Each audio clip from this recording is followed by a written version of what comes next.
श्री सद्गुरु महाराज की जय। पूज्यपाद महर्षि संत सेवी परमहंस जी महाराज का प्रवचन। सोई है पीव की प्यारी। समवेत समादरणी सज्जनवृंद, आदरणीय माताओं तथा भक्तिमती बहनों, संत मत सर्वधर्म समन्वय मत है। इसमें जाति पाति या धर्म मजहब का भेदभाव नहीं है। इसमें सभी संतों का समान रूप से आदर होता है, चाहे वे किसी भी देश वेश या धर्म संप्रदाय के क्यों न हों। संत मत का उद्घोष है, हिंदू मुस्लिम सिख ईसाई आपस में सब भाई भाई। किसी व्यक्ति ने संत कबीर साहब से पूछा, आप हिंदू हैं या मुसलमान? उन्होंने उत्तर दिया, हिंदू कहूँ तो मैं नहीं, मुसलमान भी नहीं। पांच तत्व का पुतला, गैवी खेले माही। परमात्मा के घर से न हिंदू आया है, न मुसलमान, न सिख आया है और न ईसाई।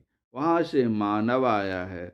यहाँ आकर वह कई धर्मों में बंट गया और आपस में झगड़ने लगा कि हम बड़े तो हम बड़े। एक बड़े कामिल फकीर हुए दीन दरवेश।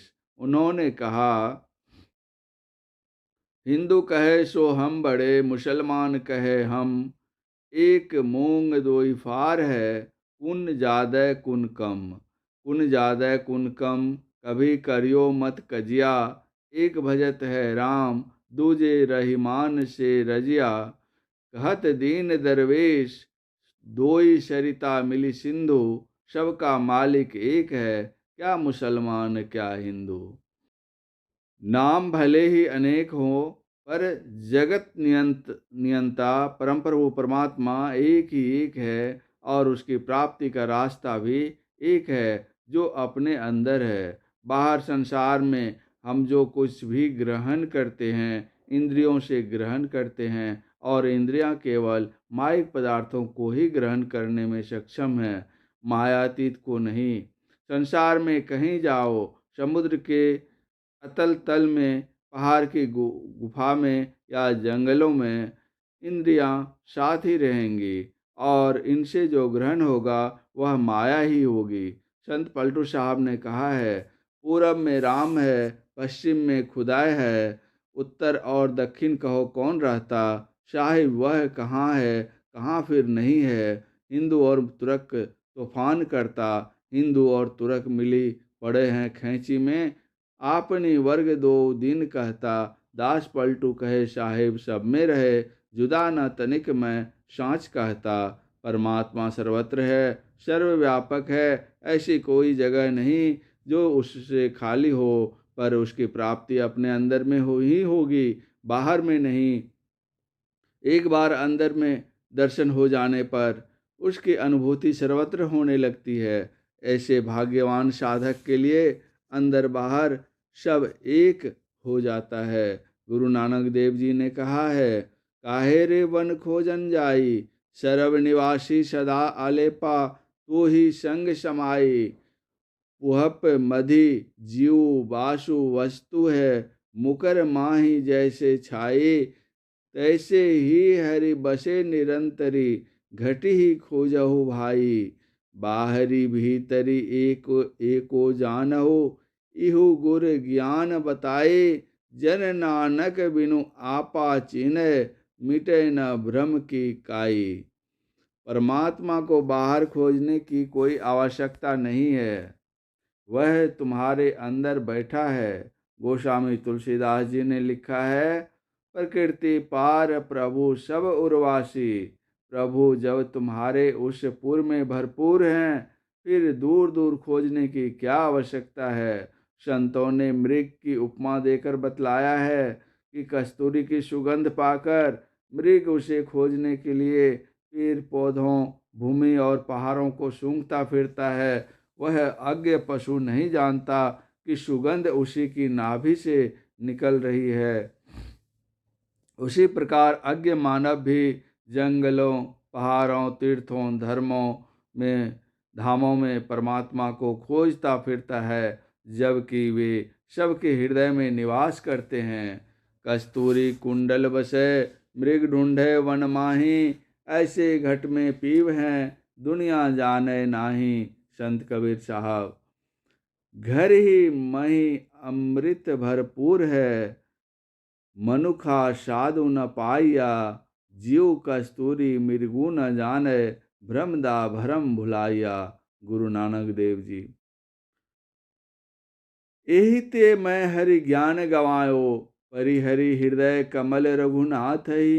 बाहर फिरत विकल भय धायो, ज्यों कुरंग निज अंग रुचिर मद।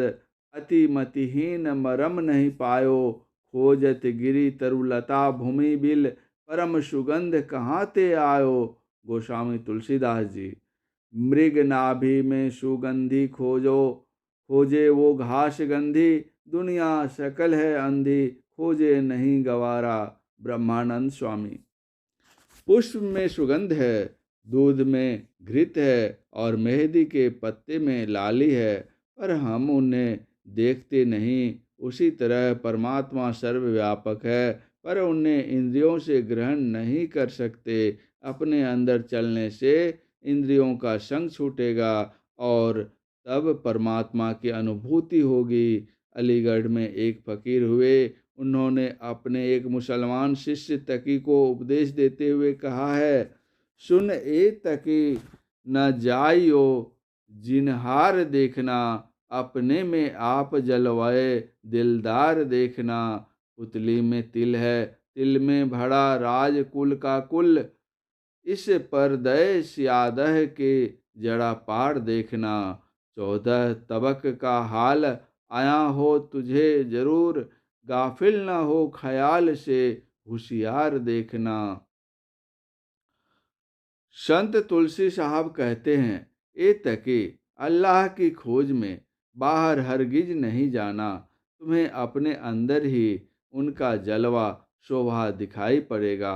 आँख की पुतली में तिल है, जिसमें आंतरिक रहस्य भरा हुआ है। आँख बंद करने पर जो अंधकार दिखाई पड़ता है, उस आवरण के पार देखने पर तुम्हें 14 लोकों की बातें मालूम होगी। गोस्वामी तुलसीदास जी ने लिखा है, यथा सुअंजन आंज दीर्घ, साधक सिद्ध सुजान। कौतुक देखहि शैल बन, भूतल भूरि निधान।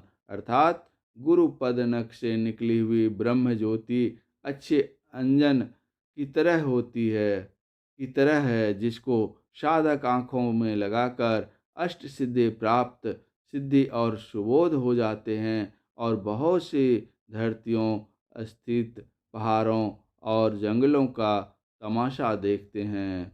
इस प्रवचन का शेष अंतिम भाग अगले प्रवचन पाठ में महर्षि संतसेवी परमहंस जी महाराज का यह प्रवचन नेपाल राज्य के कैरोजा रंगोली में 15वें वार्षिक अधिवेशन के अवसर पर दिनांक 13/2/2000 ईस्वी के अपराह्नकालीन सत्संग में हुआ था।